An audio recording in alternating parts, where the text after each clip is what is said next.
The Agenda with Steve Paikin is made possible through generous philanthropic contributions from viewers like you.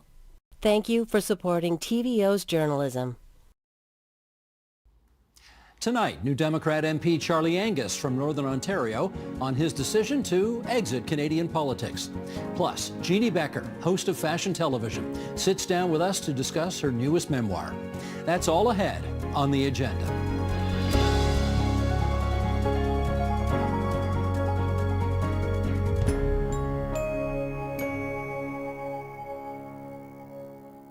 After 2 decades of raging against the machine, the MP for Timmins James Bay, Charlie Angus, is leaving Canadian politics at the end of this Parliament's life. He is also the author of a new book called Dangerous Memory, Coming of Age in the Decade of Greed. And he joins us in studio now for a wide-ranging discussion on his political career and a tumultuous period in Ottawa. Good to have you back here at TVO. Well, it's great to be back. I don't know if you remember this, but you and I actually worked on a show, the same show, at the same time, on this network, 30 years ago. It wasn't quite 30 years ago, and I'm actually here seeing if you're going to rehire me. But I do remember I had a lot of fun, but I think I got a little too political for you guys. So I Not for me, maybe for the bosses. I think for the senior management, so I had to find another job. That could be. Well, you did okay finding another job. In fact, all right, let's go back 20 years, because it was the former NDP leader Jack Layton who apparently talked you into running for Parliament in the first place. And I wonder what he saw in a former punk rocker who at the time didn't have a post-secondary education. What made him think you'd be a good MP? Well, I'm going to challenge that. I am a full graduate from Punk Rock University, and okay. the House of Commons has just refused to put up my academic credentials. Yeah, definitely. Being a politician was not in my worldview. I never thought in a million years I would do it. I had got to meet Jack Layton mostly during the Adams Mine garbage fight, which some viewers might remember, and I had gotten very involved in that and learning how to... Toronto City Council wanted to take Toronto's garbage, ship it way up north to your neck of the woods? To our neck of the woods, in what was a really environmentally dangerous and dumb plan, and I just assumed that all the smart bureaucrats and everybody would do the right thing, and they didn't. So it took civic action, it took civil disobedience. And you did stop it. And we stopped it. And Jack was a city councillor then, and he said to me, we need people like you in Parliament. And I was like, I don't even own a suit, Jack.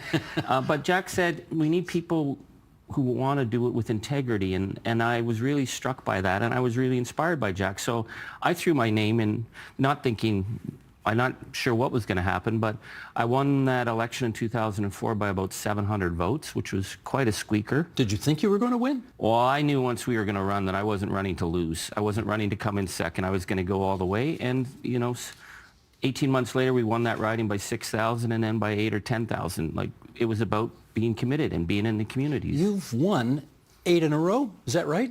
8 elections in a row? 8 or 7 in a row, yeah. Okay. How come no one's been able to beat you? Well, I think politics is about representation. I always used to love stopping in the coffee shop where all the guys are sitting arguing politics, the old Conservative, the old Liberal, the old New Democrats, and I always say, gentlemen, I don't care what party you support as long as you vote for me, right? It's about knowing people. It was about being at the Legions. It was about being at people's kitchen tables.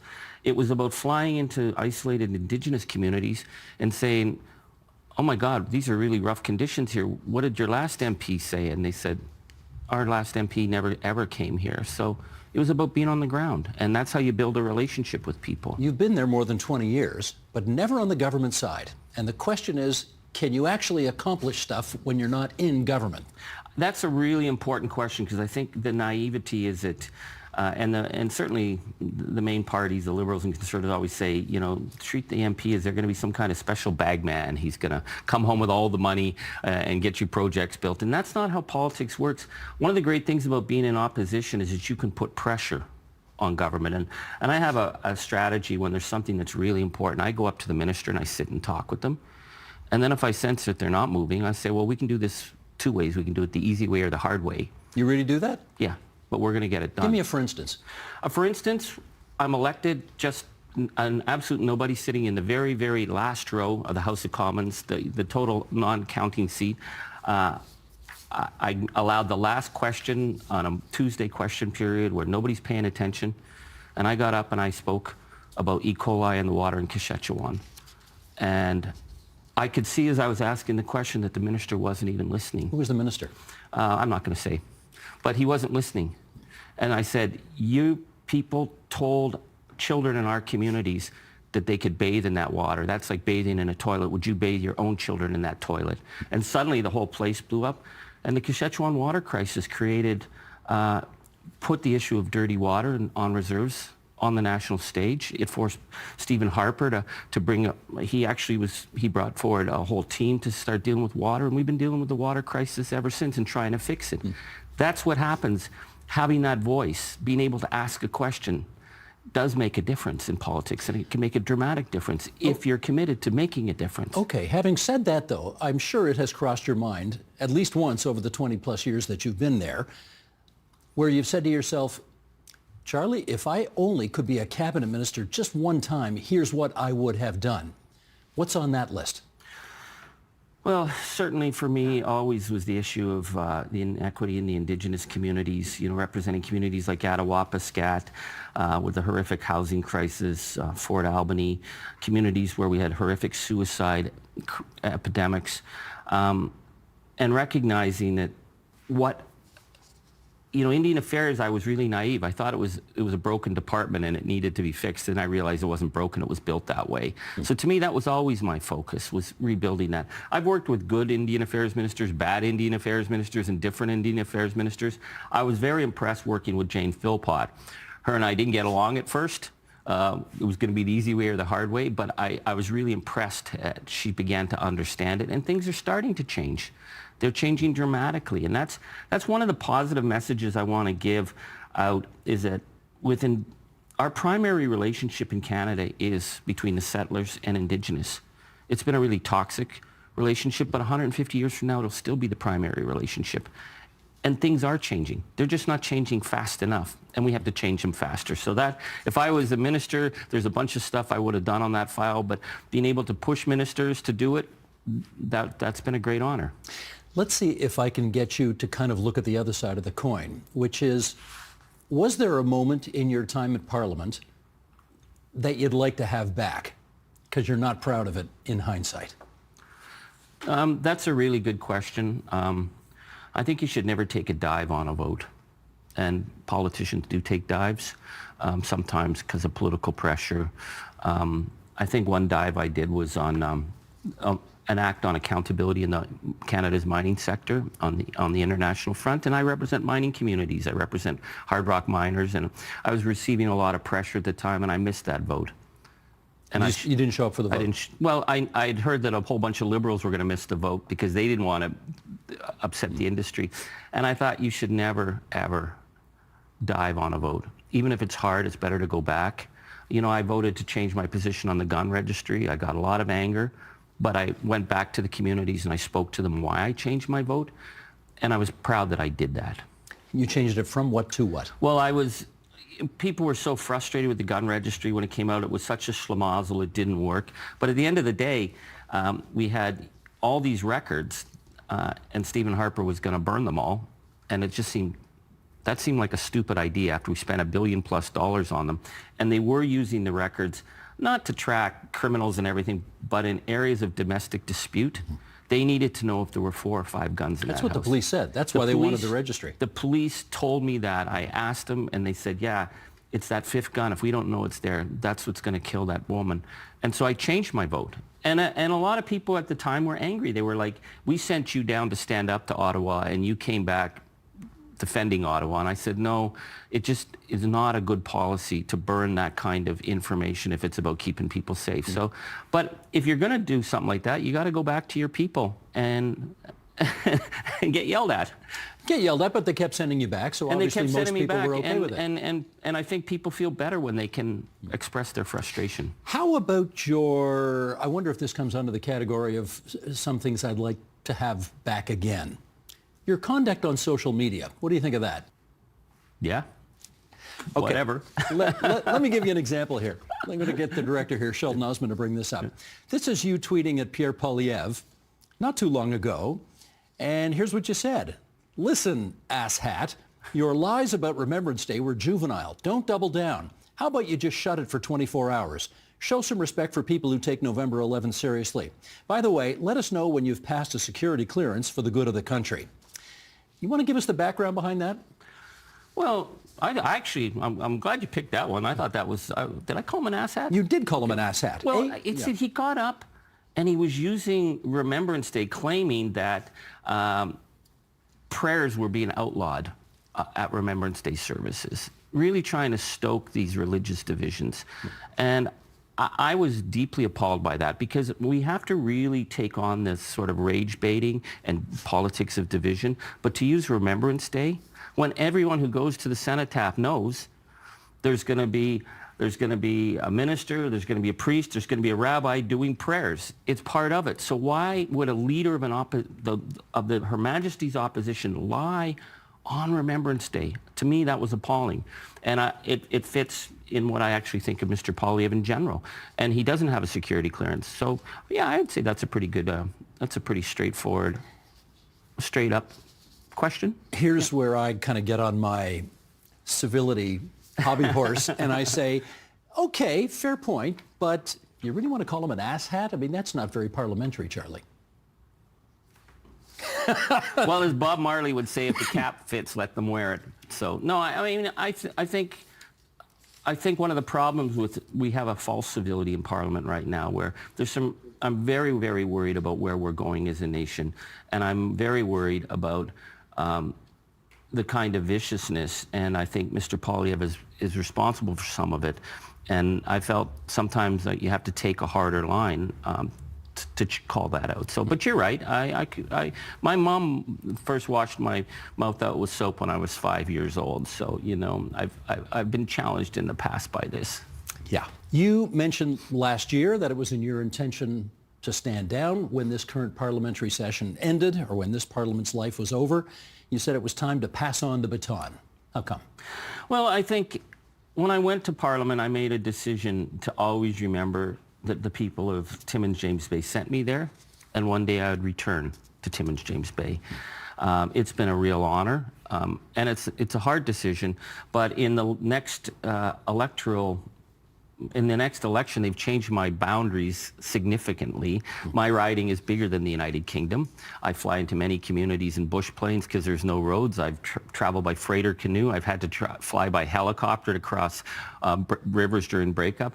And they added an extra 20,000 square kilometers to my region, because I guess our region is somehow overrepresented in Parliament. About a dozen more communities. And I realized I can't physically take all that on, because I can't do politics long distance. I have to be in these communities. I have to be at their events. I have to be at their weddings, mostly their funerals and Legion events. And so to take all that on would not allow me to do some of the things that I think are really important to do now. So to be able to go out on my own terms and to be able to pass the baton to a new candidate, I feel that that's as good as it gets in politics. When Jagmeet Singh won the leadership of the NDP, who came second? I came second. Okay, so we're going to revisit this now. Do you think the NDP would be in the same shape it's in today had you won? Well, I had a vision for the New Democratic Party that I felt was really important. I felt that as a social democratic party, you have to be rooted in the grassroots. We came from a party that was really built on our riding associations and our local organizations and our local chapters who met and debated and volunteered. And, you know, the way politics has moved is much more leader-driven, leader image. Our grassroots seems less important, and that to me was really important. But I wasn't chosen. I did come in second, so second-guessing what I would have done or where we would be is something maybe on our third glass of scotch on a Friday night we would talk about, but I'm certainly not going to revisit it because I wasn't chosen. Well, you did say, when a party believes that better Instagram tricks or gala planning is the path to success, we lose touch. Did I say that? You did, and I presume you still believe it. I absolutely do. So, I mean, I'm inferring from that you think that Mr. Singh is a little more focused on his suits and his wristwatches and not enough on grassroots politics. Fair assumption? No, I think when I was running against Jagmeet, and I have enormous respect for him. I love his energy. I love his optimism. But I am rooted in this notion that You have to be really with the grassroots. You have to build from the grassroots. If you're a social democratic party, it's different for liberals and conservatives. They can do the big wash. We don't get that. We have to build it at the base. So I was very committed to that. And in my time, and I think people in the party will agree that I've always tried to be a positive member of caucus, but to remind people, why are we doing this? What's our objective at the end of the day? And if our objective at the end of the day is to build a notion of politics that people can believe in, then I'm still very much rooted in the grassroots. Here's what you said when you were running for the leadership, and Sheldon, I'll ask you to bring this up. We are, you said, a party of dreamers. We're a party of doers. Sometimes we butt up against each other, but we need the dreamers. We need the people who say, let's dream big. And then we say, how do we do it practically? I think I have a foot in both camps. And I think that's what Jack Layton offered. He brought the dreamers together with the doers, and that's what we're going to do. Where is your party today on this dreamers versus doers continuum? It is the continual fight within the New Democratic Party. I mean, we are a party of people who see big vision, big vision, and we have others who are very like, well, how does it work for Mrs. Jones when she goes to the grocery store? And I think that tension is an important tension in politics. So it's a moving thing. Like look at this past Parliament. We managed to get a national dental care program in place. I remember door knocking in 2019 and 2021 and housing projects in Timmins where like answering the door, mother and her kids, and she was holding her hand in front of her face because she didn't want me to see her broken teeth. And she said, why should I vote? What would you guys ever do? And I said, we're going to get you national dental care. And we came in to push the national dental care program, and we got laughed out of Parliament. We literally got laughed out because, I mean, Mr. Trudeau, with respect to him, wasn't going to do it. The Liberals weren't going to do it. The Conservatives thought it was communism. But we got it. So we went from this big promise to actually doing it. And that to me is the real great thing about being able to take vision and making it a reality. And I can go back to people who were never able to get their teeth. I mean, we think it's a little thing. It's not a little thing when you're living in constant pain in your mouth. A dental care program to me was one of the great things that I've been involved in. Then I got to ask the follow-up question, which is, we've had 44 elections in Canadian history. The NDP has never won. You've come second once. Most of the time, 80 to 85% of Canadians vote against you. What is it about, look at you and I probably both come from the place that believes the public is never wrong.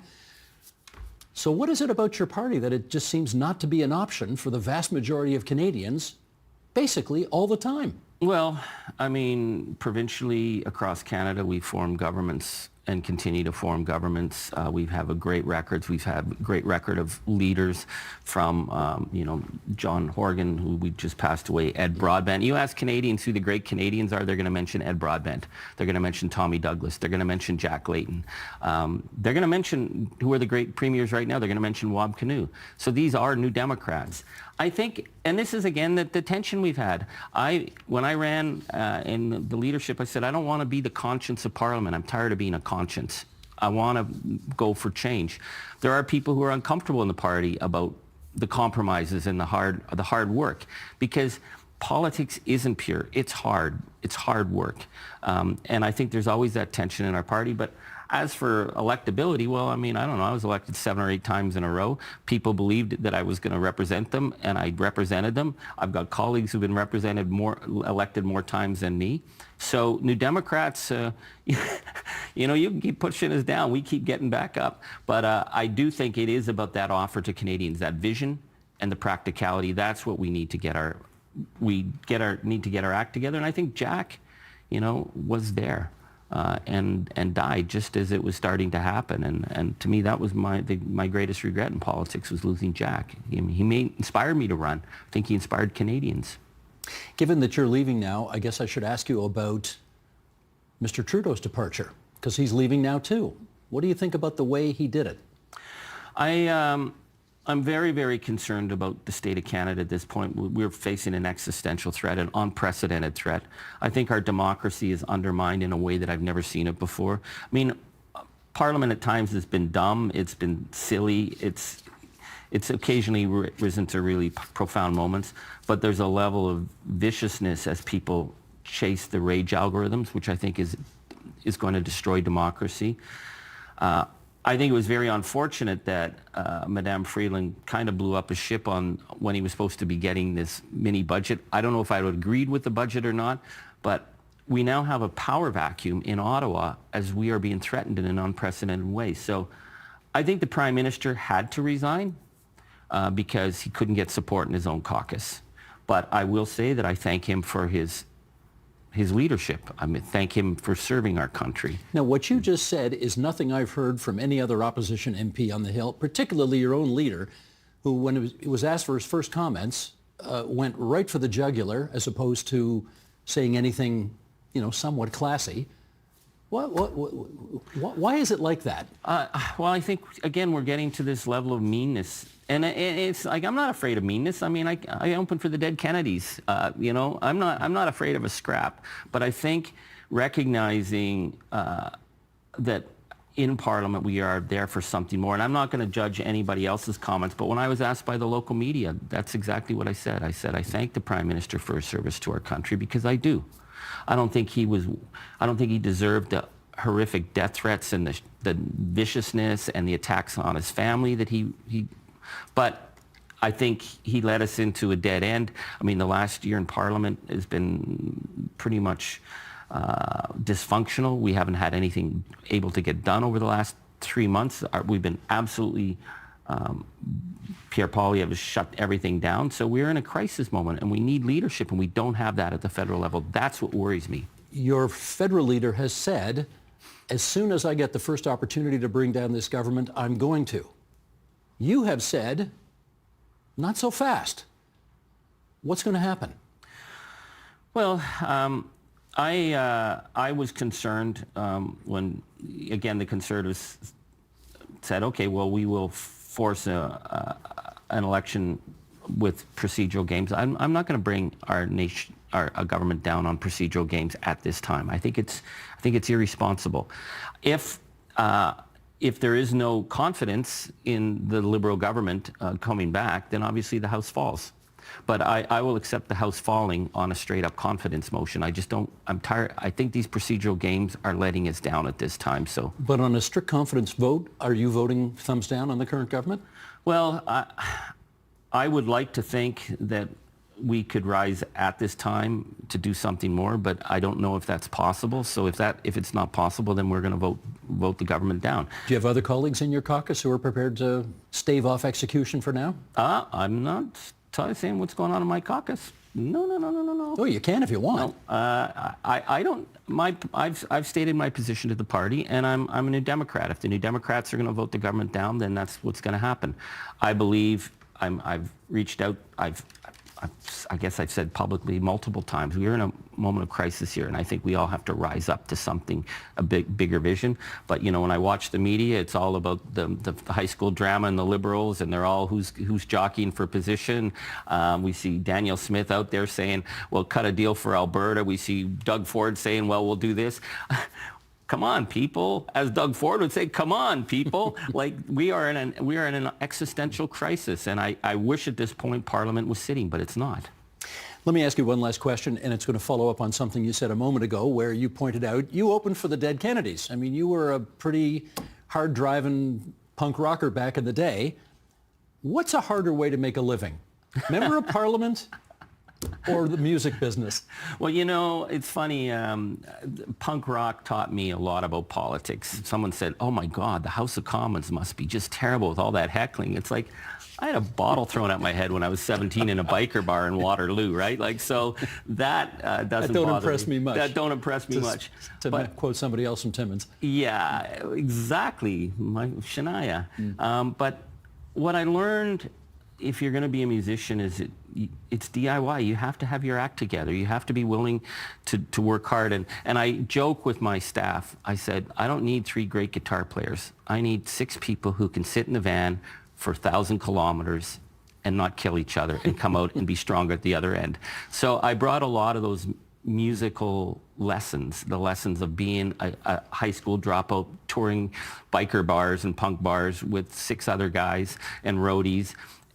And to me, it was an amazing lesson in life, and it was about being authentic. You can't get up on stage and be a fake. And to me, that's the same thing in politics. People can tell a fake as soon as they start to speak. And I never wanted to be a fake. And I will end that on what my wife said to me when I ran, because she's way more hardcore than me. She said, if you ever come home sounding like a politician, I will suffocate you. And she said, I'll get a pill and just do it. And I said, would you keep that promise?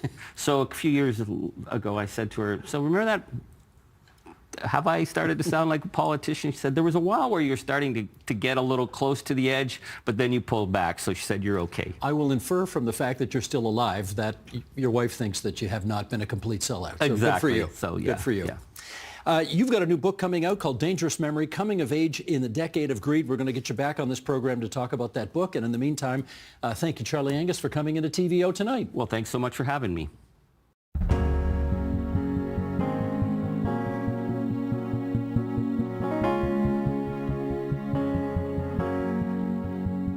Every birthday, I would wish on my birthday cake that I would have my own TV show. I'm Jeanne Beker. I'm Jeanne Beker. Jeanne Beker, fashion television. Ah, yes. Okay, thanks. Jeanne Beker is a legend, absolute legend, not just here, but all around the world. Your memoir, thoroughly enjoyed it. It was really a wonderful read, but you've structured it in a very interesting way. It's not sort of a standard chronological order, here we go. You've structured it around pieces of wardrobe, which of course makes great sense for you. This amazing suede and leather jewel-encrusted dress was gifted to me by the House of Dior. Why'd you do that? How'd you come up with that? It worked as a wonderful template, of course, because I started just thinking about the pieces of clothing or accessories or pieces of jewelry throughout my life that had significant meaning, many of them which I held on to, got very sentimentally attached to. And I thought, if I use these pieces as springboards for the storytelling, it'll help me edit my life. Because I've got so many stories. I mean, I could write 5,000 books. But this really kept me in line. And if I didn't have a particular garment or a piece of jewelry or an accessory to go with the story, well, the story wouldn't be told. We'll save that for another book. And this dress is so meaningful to me because this was given to me by the late, great Karl Lagerfeld this past decade. And I think every decade or so really demands that kind of reflection. Was very profound to me, the things that happened to me. I lost my mom. I met the love of my life. I went through a cancer journey. My show of 27 years got canceled just like that. So a lot of stuff happened. I thought, time to reflect and write a book. This is my 6th book, but the easiest one that I've ever written. It was just an absolute joy to write it from beginning to end. Your father's factory. What did he make? Slippers. Do you think by spending time at that plant, it planted a seed with you about fashion? Well, I think my mother certainly planted those fashion seeds in me at a very, very early age. I didn't really see my dad's business as one that was fashion related. He was making these novelty slippers that weren't really on trend. They were just whimsical, fun, kooky little slippers for little kids that were, plush little bunny heads and tiger heads and clown heads. They had googly eyes. They had squeakers in the heads. They were more like toys than they were fashion. But in later years, I realized how much my father's business really did teach me about the business of fashion, and that you had to keep coming up with novel ideas, that you had these collections that you would have to sell, every season, that you always had to worry about undercutting the competition. So without question, that factory, that shop, as he called it, taught me a lot about the business of fashion. But your eye for style came from your mom. Absolutely. Absolutely. Where would she have acquired that taste? She was an Eastern European woman, and I just think she had a great eye for style and a great passion for style. And of course, as a Holocaust survivor who went through the Holocaust at an age when most young women are really, thinking about the way they want to present themselves to the world, and they're really playing with dress up. My mom could never do that at all. The war broke out when she was 19 years old. She just had a penchant for fashion and then my dad too always used to say, this is the first thing that people will judge you on, the way you're dressed. So you have to really be careful about the way you're dressed. It's all, it was like, oh, okay. And he would, because he worked in the garment industry in Toronto, he would take me to various showrooms, because we would never play retail for anything. I mean, that was like, oh, no, you didn't do that. So he would get all these, all these invitations to showrooms from, various garment manufacturers. And because I wore a sample size as a teenager, I got to get some pretty neat stuff. But my mom also was a great craftswoman. And in 1959, when we moved to the suburbs, my dad bought her a sewing machine. And we just had a field day. She always had subscriptions to Vogue and Harper's Bazaar. And my sister and my mom and I would sit there and pore over the pages and dream about all these fantastic designer frocks that, of course, we could never afford to buy, but my mom might be able to replicate them somehow. And we would go to this wonderful fabric emporium in downtown Toronto called Stitsky's. It was like a Mervis Street Village, right around Bloor and Bathurst. And we would spend days there looking at all these great fabrics and buying patterns, and my mom would whip up fantastic garments for us. This gown was made for my mom by her German dressmaker, Mrs. Olson, and it was one of her prized wardrobe possessions, and when she couldn't wear it anymore, she gave it to me, hoping that my daughters would perhaps resurrect it and wear it. I do want to go back and talk more about your parents' background, because based on the discussions I've had with Holocaust survivors over the years, you can almost divide them into two different camps. There are those who want to talk about it and want to impart the stories to their kids, and there are others who feel they can't burden their children with that much heaviness, and they never talk about it. Your parents were in the first camp. What impact did that have on you, having to listen to all of that? Well, my parents, I think, really, because they both lost their entire families in the war, and they lived through the war together on the run the entire time. Thankfully, they weren't in concentration camps, but hiding in bunkers, underground cellars, attics and barns, and just depending on the kindness of strangers, really. And they were very tenacious, and obviously they were very fearless. That was my dad's motto, don't be afraid and never give up. And I think by the end of the war, they realized that was the way to live a life, that you had to be fearless and you had to be tenacious, and they were hell-bent on teaching that to their kids.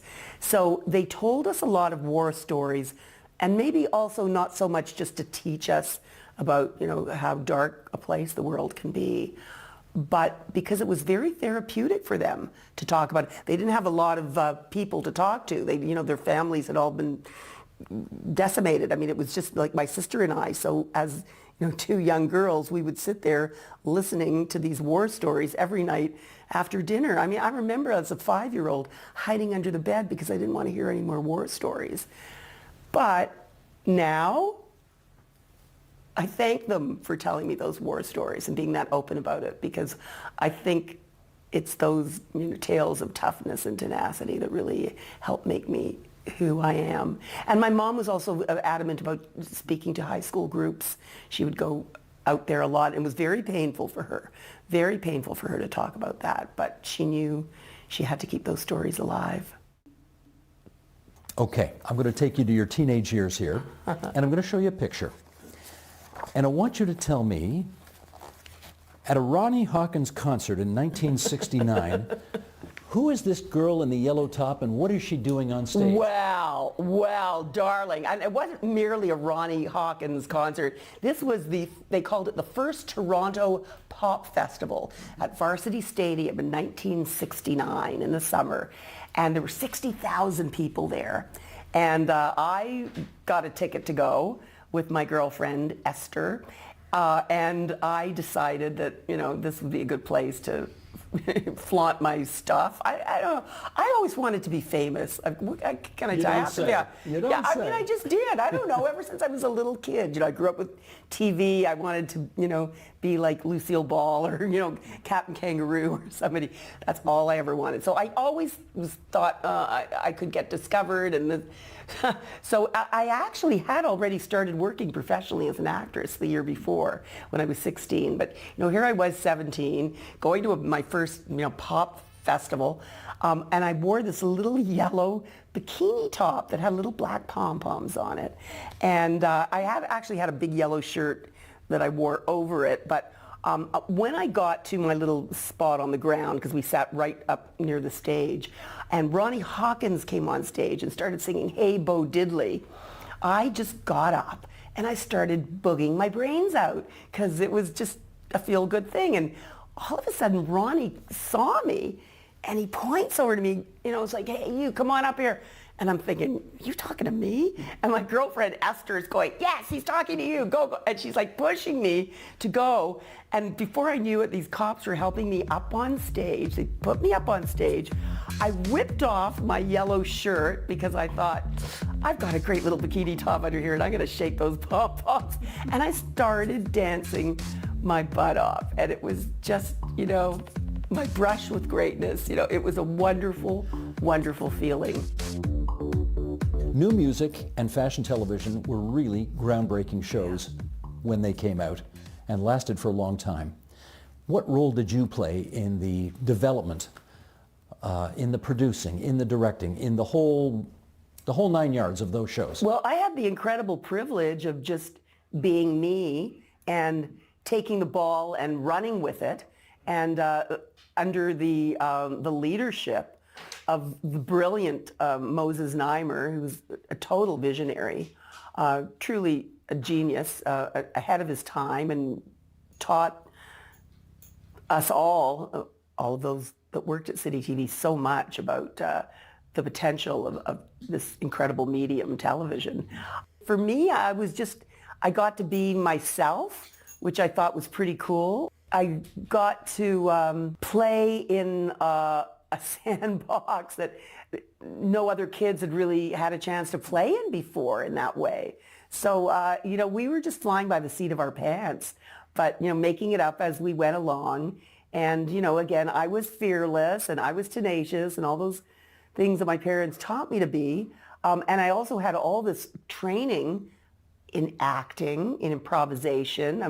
I was even a trained mime artist, so I was aware of communicating in a theatrical kind of way that I think, suited the medium. Sometimes maybe not so much. I had to maybe play it down a little bit, but I could have fun with it. I mean, there was an irreverence to the way we did stuff that I think was quite welcome. And I never pretended to be anything that I wasn't. I was a stranger in a strange land. I was always in that world, but I wasn't of that world and didn't pretend to be. So to be able to take viewers by the hand every week and show them what that scene was really like, behind the velvet ropes, or like blow away some of the smoke and mirrors, both in music and in fashion, was really a great joy. You're going to interview Paul McCartney, and you got to figure out, what am I going to wear to an interview with Paul McCartney? How did you figure it out? Well, I thought, okay, Paul to me was my first love. I mean, I grew up with a poster of him over my bedroom wall. Like, I went to see the Beatles in 1963 because I was 13 years old. The second time they came, yeah. Okay.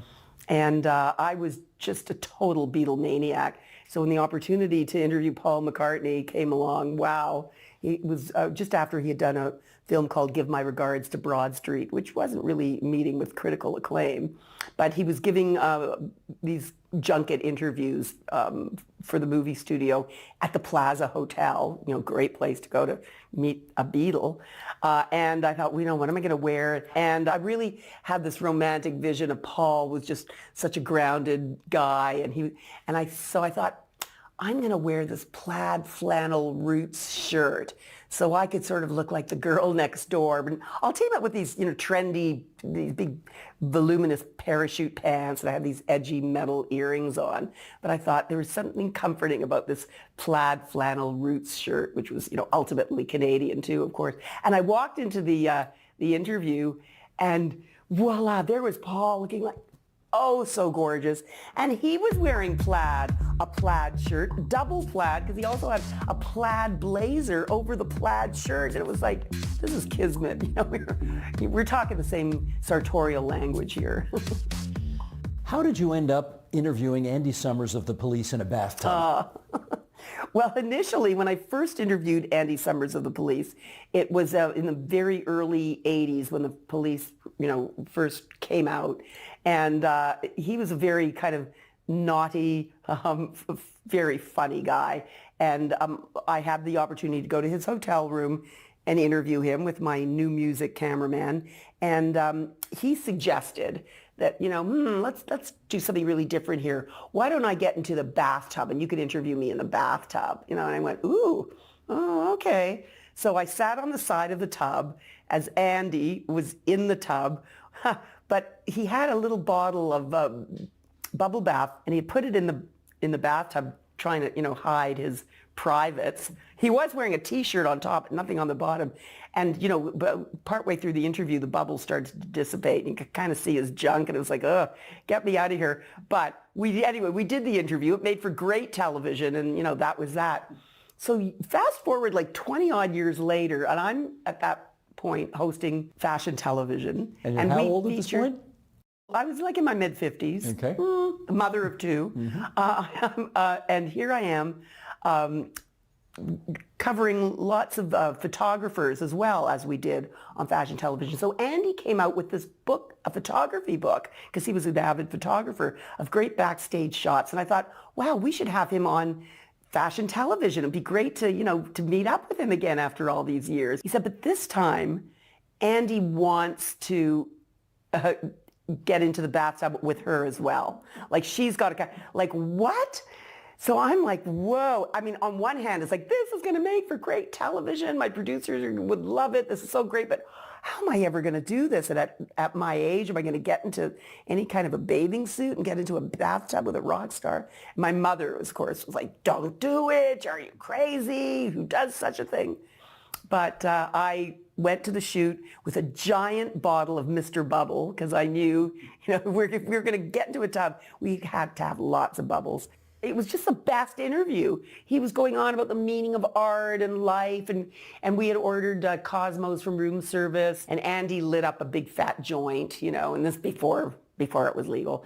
And he's like, takes a big toke, and he's, sipping his Cosmo, and he throws his hair back, and his hair gets on fire. The little votive just ignited his hair, and I was like, screamed. It's like I dropped the microphone.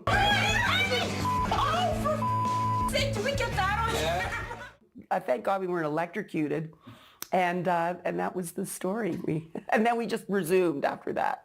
That's the positive side of an interaction with a rock star. Mm-hmm. There's another story where the interaction wasn't so positive. Yeah. Iggy Pop, you really went after him hard and gave him HE double hockey sticks. What happened there? Well, I mean, I went after him hard? What do you mean by that? Well, I mean, he started to get very obnoxious with you. Obnoxious. And you told him to basically... Yeah, I just wrapped it, I think, in a very cool, calm, and collected way. I wasn't going to stand for that crap anymore. A few months before this interview opportunity with Iggy Pop cropped up, I was at a festival called Heat Wave with him, and he was really coming on to me, and he was being very, friendly to me, and we got along really well, and I knew that Iggy could be very difficult, so my producer was thrilled that I managed to get some great sound bites from him. And so then a few months roll by, and I'm at my parents' house. It was a Friday night, and I'm over there having a Friday night dinner, dressed very conservatively. I mean, that's the thing. I've always seen clothing as costume, I guess, in a way. So you always sort of want to dress according to the act that you're going to be appearing in. So at my parents' house, of course, I would, wore some very conservative, I remember the olive green suede pants and a little red cashmere sweater. And I mean, it was the 80s. I'd gone there in my big fox fur coat. Ugh, never would wear that now, but hey, it was the 80s. So I was, there having a very pleasant late night dinner with my parents. And I get a call from my producer, John Martin, the late, great genius John Martin, who always, was putting me up to things. Okay, we just got a call from Iggy Pop's people, and he will give you an interview if you go down to the Danforth Music Hall where he's just wrapping up his show. I said, but John, I haven't seen the show. I feel awful just like parachuting in at the last minute to say, no, Iggy's going to give you the interview, and, I know you'll get a good interview with him. Just go, go, go. So I was like, ugh. So I drive down. This is like probably after midnight by this point, and I get to the Danforth Music Hall. I go down to the basement where the dressing room is, and I walk in, and I was like the only female there, as was often the case back in the day. My cameraman met me there, and the whole room was just filled with guys who were knocking back, paper cups filled with Jack Daniels, like getting an Iggy, of course, sitting in the corner holding court. They just come off the set, and so it was bad, I guess, the way I made my entrance with that big fox fur coat and dressed like, so chicly for my parents' dinner. And it seemed like he didn't really recognize me at all, but I said, hi, Iggy, and I just sat down and we started talking, and he said something about he was writing this book, and I stupidly, wrong choice of words, I said, oh, is this your first attempt at writing? And that he went, attempt, oh, I've got more talent than you could ever imagine. And he just started becoming very abusive with me. I think he was probably posturing in front of like all these guys, like, who is this bourgeoisie chick? I'm going to show her place. I'm honoring you. You're honoring me? Yeah. I don't think so. And I was just so appalled. And I have never walked out of an interview in all my career, and I've been interviewing people since the mid-70s, and to this day, never shut down an interview. But I thought, wow. And I just stood up. I said, okay, I'm out of here. Gee, Iggy, He went, oh, I'm sure you can do a good cut-up job with this. You'll be able to do something with it. And I just left. I was mortified because, of course, it made for great television to have the great Iggy Pop putting me down. And I had a lot of detractors back in those days, too. A lot of people who just didn't give me much credibility. They just thought, she doesn't probably deserve that job to be interviewing these rock stars anyway. And they were, all these guys, I'm sure, were rubbing their hands in glee that Iggy had put me down. And my producer, John, of course, was thrilled with the footage, and he put it on TV. And I had all these people like, Iggy Pop really put Jeanne in her place. And I was so embarrassed, and I just felt dreadful about it. And then the thing ended up on YouTube, and it had like thousands of views. But recently I went back to look at that interview and the way I, handled it.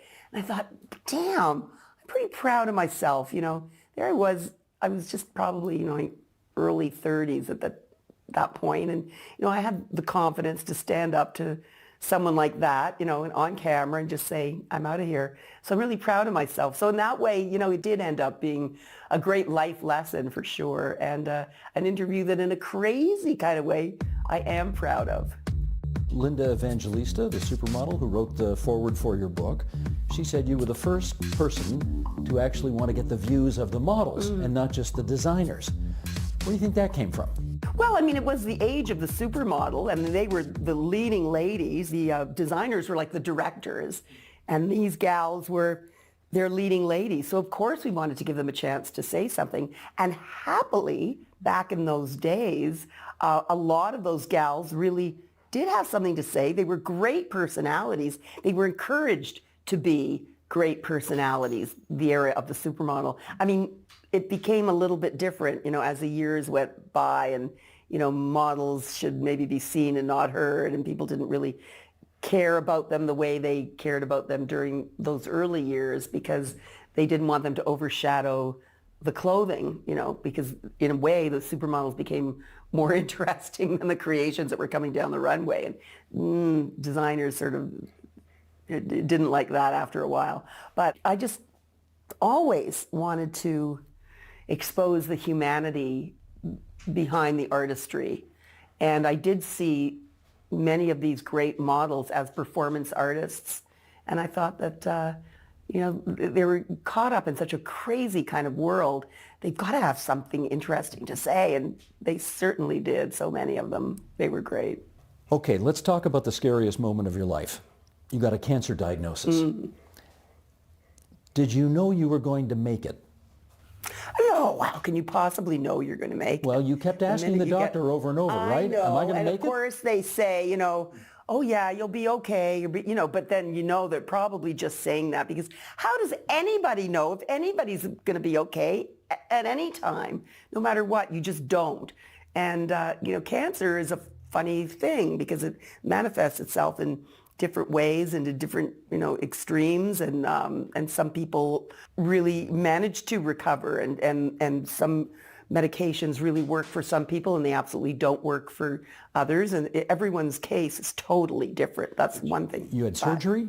You had surgery and chemo and radiation. Yeah, at first I had chemo to try and shrink the cancer. My doctor did explain that if I had chemo first, they could see whether the chemo was working. They could see whether the chemo was shrinking the tumor, and that would be a good thing. Whereas if I just had the whole tumor out and then they gave me chemo, well, they wouldn't really know what the chemo was doing. So I thought, okay, I'll be tough and opt for that.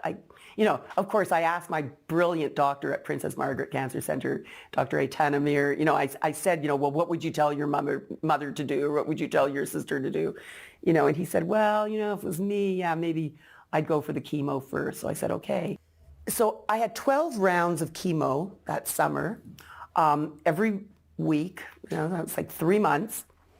And I went through that whole summer going down some rabbit holes every once in a while because I thought, I've got this thing inside me and, I can't wait to get it out. I can't wait for the surgery. But as I went for my regular checkups, they found that the tumor was shrinking. It was like a 3-centimeter tumor, which is pretty sizable, but it was shrinking. By the time I had my surgery in the fall, the tumor had practically been eradicated, which was great. There was hardly like anything left of it. So that was really good.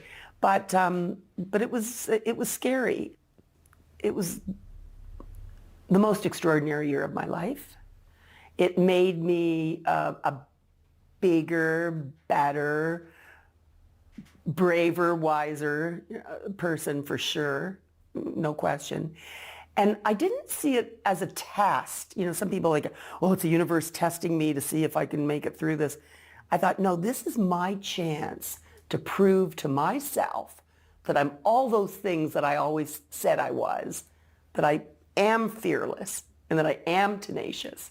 And I am going to get through this. And I made the very conscious decision that I was going to live in the light and leave fear on the table because I just love my life so much.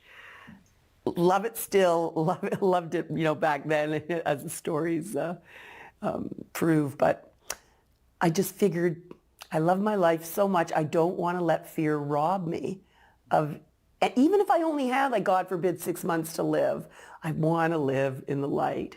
There is a picture of you in the book getting treatment, and you've got the biggest smile on your face like you're about to go off to Disneyland or something like that. Now, you could have chosen any number of different pictures, but you went for that one. Yeah. How come? Well, because I want to promote positivity.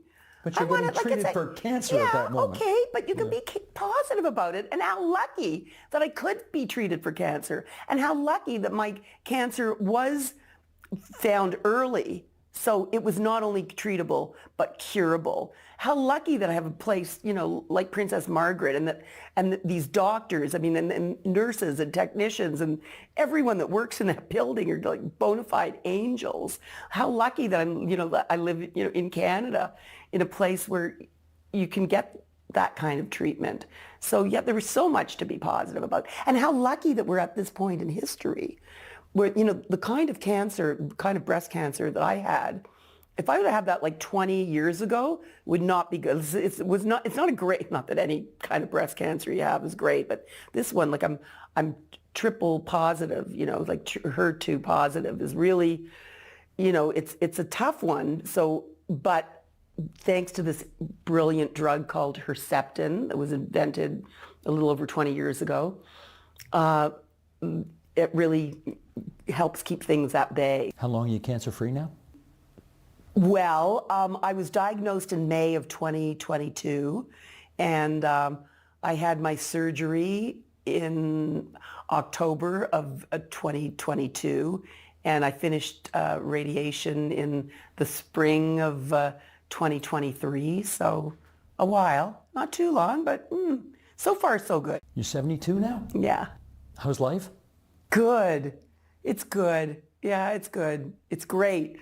It's great in terms of the work that I love so much, and I still get to do it. And I love it. Retirement is a dirty word to me. Like, do not talk to me about that. Don't ask me about that. I get when people say to me, oh, are you retired now? It's like, I am not. No, I love my work so much. I mean, obviously it doesn't even feel like work. And it's very multifaceted, and it's there's just so much variety in the stuff that I do. And I'm working on this big museum show that I'm co-curating that will open in 2026. It's all about my career at Calgary's Glenbow Museum called Obsession, the Unscripted Life of Jeanne Beker. I mean, on one hand, I feel like, am I some kind of dinosaur? They're putting me in a museum. But on the other hand, how wonderful to have reached that point where I can really share so much of what's happened to me in this magical, magical life of mine, and try to encourage the next generation to dream and dream big and believe in their dreams and don't be afraid and never give up, just like my parents taught me. Jeanne, you're blessed. Thanks a lot for this. Oh, thank you. I'm blessed that I had you here asking me these questions. You're a brilliant interviewer. We're cutting that out. Thank you so much.